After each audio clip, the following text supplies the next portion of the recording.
नमस्कार, Python programming and it's applications in data science मूक में आपका स्वागत है। इस वीडियो में हम पाइथन में फीचर स्केलिंग टेक्निक्स को इम्प्लीमेंट करना सीखेंगे। सबसे पहले हम पांडास लाइब्रेरी को इंपोर्ट कर रहे हैं। इस कोड में हम social network ads data set का इस्तेमाल करेंगे जिसे कैगल की वेबसाइट से लिया गया है। हम सोशल नेटवर्क ads.csv को पांडास के read_csv फंक्शन का प्रयोग करके डेटा फ्रेम df में लोड करते हैं। df.info फंक्शन को रन करने पर हम आउटपुट में देख सकते हैं कि डेटा सेट में 400 रोज हैं और 3 कॉलम्स हैं, एज, एस्टिमेटेड सैलरी और परचेज्ड। यह डेटा सेट एक सोशल नेटवर्किंग साइट के यूजर्स की एज और एस्टिमेटेड सैलरी जैसे इनपुट फीचर्स स्टोर करता है, जिसका उपयोग करके मशीन लर्निंग मॉडल यह प्रिडिक्ट करता है कि कोई यूजर किसी ऐड पर क्लिक करने के बाद उस प्रोडक्ट को खरीदेगा या नहीं। परचेज्ड कॉलम एक टारगेट फीचर है जिसकी वैल्यूज 1 या 0 हैं। इसमें 0 का मतलब है कि यूजर ने प्रोडक्ट नहीं खरीदा और 1 का मतलब है कि उसने खरीदारी की। यह टारगेटेड मार्केटिंग का एक बेहतरीन उदाहरण है जहां कंपनियां यह समझने की कोशिश करती हैं कि किस एज ग्रुप और इनकम ग्रुप के लोग उनके ऐड के प्रति सबसे अधिक आकर्षित होते हैं। df.head को रन करने पर हम डेटा की पहली 5 रोज देख सकते हैं। किसी भी मशीन लर्निंग मॉडल को ट्रेन करने से पहले हमें अपने न्यूमेरिकल डेटा की रेंज और मैग्नीट्यूड को समझना बहुत ज़रूरी है। df age डॉट मिनिमम से हम एज की मिनिमम और df age डॉट मैक्सिमम से हम एज की मैक्सिमम वैल्यूज़ को चेक कर सकते हैं। इसी तरह से एस्टिमेटेड सैलरी की मिनिमम और मैक्सिमम वैल्यूज भी देख सकते हैं। एज कॉलम में वैल्यूज 18 से 60 साल के बीच में है, यानी रेंज बहुत छोटी है। वहीं दूसरी ओर सैलरी कॉलम की रेंज 15,000 से लेकर 1,50,000 तक है। एज कॉलम की वैल्यूज टेंस में है, जबकि सैलरी कॉलम की वैल्यूज हजारों और लाखों में है। अगर हम डेटा को सीधे अपने मॉडल जैसे KNN में डाल देते हैं तो हमारा एल्गोरिदम बायस्ड हो जाएगा। उसे लगेगा कि चूंकि सैलरी के नंबर्स बड़े हैं इसलिए केवल वही प्रिडिक्शन के लिए ज़रूरी है और वह एज जैसे महत्वपूर्ण फीचर को लगभग इग्नोर कर देगा। इसीलिए हम स्टैंडर्डाइजेशन का इस्तेमाल करते हैं। यह तकनीक इन दोनों कॉलम्स को एक ही स्केल पर ले आएगी। डेटा पर स्टैंडर्डाइजेशन का इस्तेमाल करने से पहले डेटा को स्प्लिट किया जाता है। जब हम स्टैंडर्डाइजेशन का इस्तेमाल करते हैं तो वह पूरे डेटा का मीन और स्टैंडर्ड डेविएशन कैलकुलेट करता है।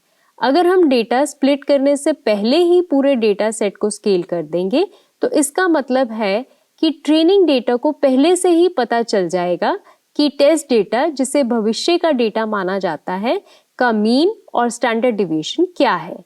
इसे डेटा लीकेज कहते हैं।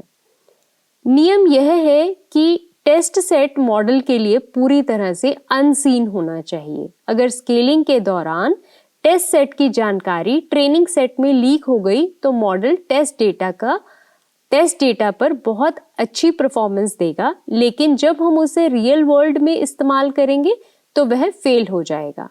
हम डेटा को 2 हिस्सों में बांट रहे हैं, इनपुट फीचर्स और target variable. x is equal to df age estimated salary में हम x में इंडिपेंडेंट वेरिएबल्स या इनपुट फीचर्स स्टोर कर रहे हैं। यहाँ डबल ब्रैकेट्स का इस्तेमाल किया गया है क्योंकि एक से ज्यादा कॉलम्स हैं। y is equal to df purchase से हम y में डिपेंडेंट वेरिएबल या टारगेट फीचर स्टोर कर रहे हैं। मशीन लर्निंग में हम हमेशा x को कैपिटल और y को लोअर केस में लिखते हैं। ऐसा इसलिए क्योंकि मैथमेटिक्स में कैपिटल X एक मैट्रिक्स को दर्शाता है और Y एक वेक्टर यानी सिंगल कॉलम को। इनपुट फीचर्स और टारगेट वेरिएबल को सेपरेट करने के बाद अब इसे ट्रेनिंग और टेस्ट डेटा सेट में स्प्लिट करना जरूरी है। इसके लिए हम train_test_split फंक्शन का इस्तेमाल कर रहे हैं। यह हमारे डेटा को 4 हिस्सों में बांट देता है: xtrain, xtest, ytrain और ytest। इस फंक्शन को इस्तेमाल करने के लिए हमें सबसे पहले इसे इंपोर्ट करना होगा। यह sklearn लाइब्रेरी के मॉडल सिलेक्शन मॉड्यूल में उपलब्ध है। इसके लिए हम लिखते हैं from sklearn.model_selection import train_test_split। xtrain और ytrain से मॉडल ट्रेन होगा, यानी पैटर्न सीखेगा कि किस एज और सैलरी ग्रुप के यूजर्स प्रोडक्ट खरीदते हैं। xtest और ytest के द्वारा हम मॉडल की परफॉर्मेंस टेस्ट करते हैं।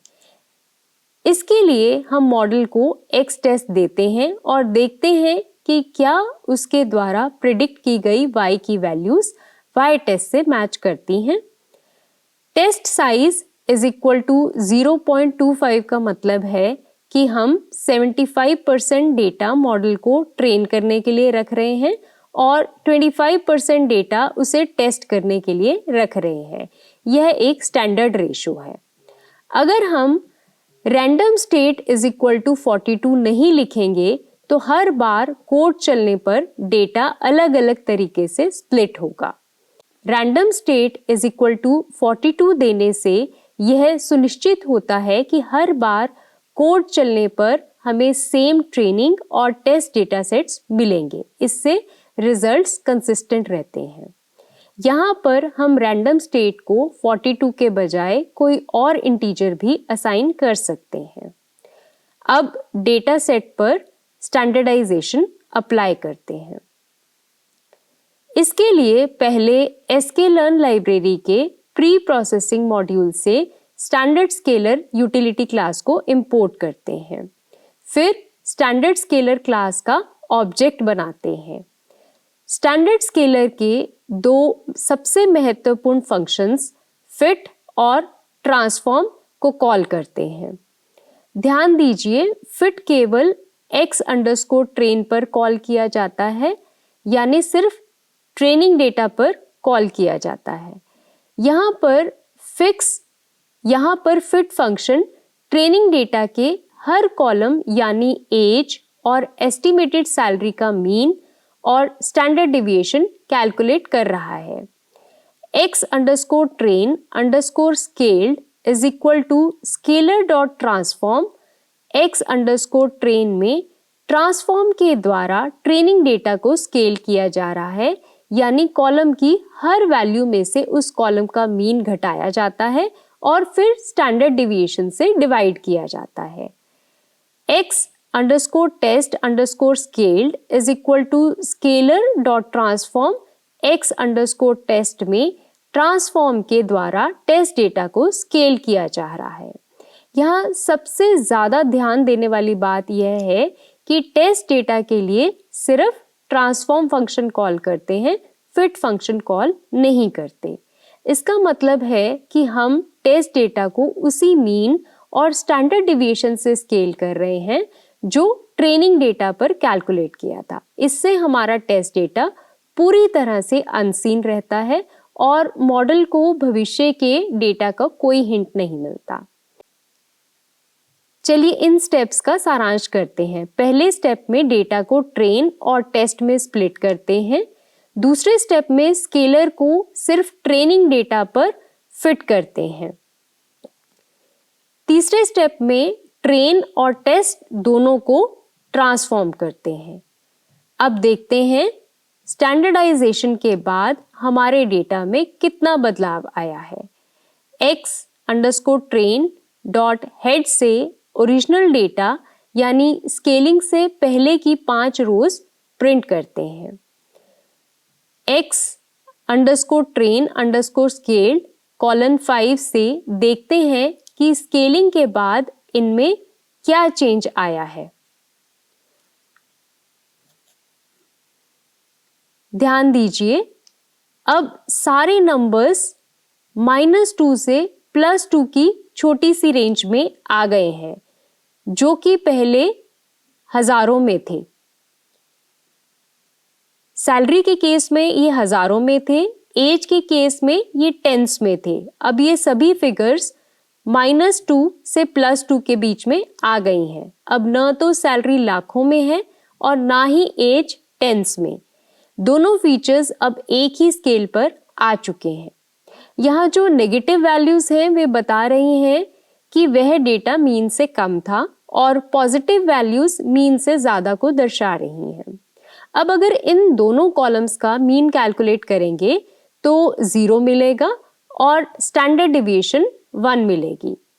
यहाँ पर है x_train_scaled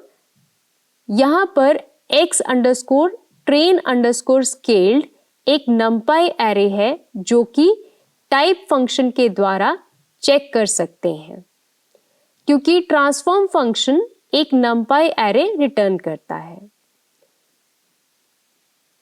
अब हम k नियरेस्ट नेबर्स यानी KNN के दो अलग अलग मॉडल बनाएंगे, एक बिना स्केल किए डेटा को उपयोग करके और दूसरा स्केल किए हुए डेटा पर, ताकि हम देख सकें कि स्केलिंग से KNN मॉडल की एक्यूरेसी पर क्या फर्क पड़ता है। इसके लिए sklearn लाइब्रेरी के नेबर्स मॉड्यूल से kNeighbors क्लासिफायर को इंपोर्ट करते हैं। KNN की एक्यूरेसी कंप्यूट करने के लिए sklearn लाइब्रेरी के मैट्रिक्स मॉड्यूल से accuracy_score फंक्शन को इंपोर्ट करते हैं। यहाँ हम अपने KNN मॉडल का एक ऑब्जेक्ट बना रहे हैं। हमने n_neighbors = 5 सेट किया है, जिसका मतलब है कि जब भी कोई नया डेटा पॉइंट आएगा, मॉडल उसके सबसे करीबी 5 नेबर्स को देखेगा और मेजॉरिटी के आधार पर फैसला लेगा। यानी यदि किसी नए यूजर की एज और सैलरी पता होगी तो यूक्लिडियन डिस्टेंस के बेसिस पर जो 5 नियरेस्ट नेबर्स होंगे उनमें से मेजॉरिटी ने अगर प्रोडक्ट परचेज किया होगा तो इस यूजर के लिए प्रेडिक्ट किया जाएगा कि वह भी प्रोडक्ट खरीदेगा। इसके बाद knn.fit x_train y_train से हम ओरिजिनल डेटा का इस्तेमाल करके मॉडल को ट्रेन करते हैं। knn.predict x_test यानी टेस्ट डेटा के लिए परचेज की वैल्यूज प्रिडिक्ट करते हैं। accuracy_score उन प्रिडिक्टेड वैल्यूज को एक्चुअल वैल्यूज y_test से मैच करता है। और अंत में हमने 0.2% का इस्तेमाल किया है ताकि रिजल्ट हमें अप टू 2 डेसिमल प्लेसेस तक परसेंटेज में दिखे। अब हम knn_scaled.fit x_train_scaled y_train से KNN को स्केल डेटा से ट्रेन करते हैं। इस बार मॉडल को दोनों फीचर्स एज और सैलरी एक ही स्केल पर मिले। आउटपुट में देखिए, विदाउट स्केलिंग एक्यूरेसी की वैल्यू 82% आई है, जबकि स्केल डेटा से मॉडल को ट्रेन करने पर यही एक्यूरेसी बढ़कर 93% हो गई है। तो आपने देखा, सही प्री प्रोसेसिंग टेक्निक ने हमारे मॉडल की परफॉर्मेंस को कितना बेहतर बना दिया। यही कारण है कि डिस्टेंस बेस्ड एल्गोरिदम जैसे KNN का उपयोग करते समय फीचर स्केलिंग करना जरूरी है। अब मिन मैक्स स्केलिंग को इम्प्लीमेंट करते हैं। उसके डेमो के लिए भी हम इसी डेटा सेट का इस्तेमाल करेंगे। पहले sklearn लाइब्रेरी के प्री प्रोसेसिंग मॉड्यूल से मिन मैक्स स्केलर यूटिलिटी क्लास को इंपोर्ट करते हैं। फिर मिन मैक्स स्केलर क्लास का एक ऑब्जेक्ट बनाते हैं। मिन मैक्स स्केलर के दो महत्वपूर्ण फंक्शंस फिट और ट्रांसफॉर्म को कॉल करते हैं। फिट फंक्शन को x_train के साथ कॉल करते हैं। यहाँ पर फिट फंक्शन ट्रेनिंग डेटा के हर कॉलम यानी एज और एस्टिमेटेड सैलरी का मिनिमम और मैक्सिमम वैल्यू कैलकुलेट कर रहा है। x_train_scaled is equal to min_max_scalar dot transform x_train में ट्रांसफॉर्म के द्वारा ट्रेनिंग डेटा को स्केल किया जा रहा है, यानी कॉलम की हर वैल्यू में से उस कॉलम का मिनिमम घटाया जाता है और फिर मैक्सिमम माइनस मिनिमम से डिवाइड किया जाता है। इस स्टेप में हम ट्रांसफॉर्म के द्वारा टेस्ट डेटा को स्केल कर रहे हैं। अब देखते हैं मिन मैक्स स्केलिंग के बाद हमारे डेटा में कितना बदलाव आया है। x_train.head से ओरिजिनल डेटा यानी स्केलिंग से पहले की पहली 5 रोज प्रिंट करते हैं। x_train_scaled कॉलम 5 से देखते हैं कि स्केलिंग के बाद इनमें क्या चेंज आया है। ध्यान दीजिए, अब सारे नंबर्स 0 से 1 की एक छोटी सी रेंज में आ गए हैं। Social network ads data set की स्केलिंग करने के लिए standard scaler min max scaler से बेहतर विकल्प है, क्योंकि रियल वर्ल्ड के सैलरी डेटा में अक्सर आउटलियर्स यानी बहुत कम या बहुत ज़्यादा सैलरी वाले लोग होते हैं।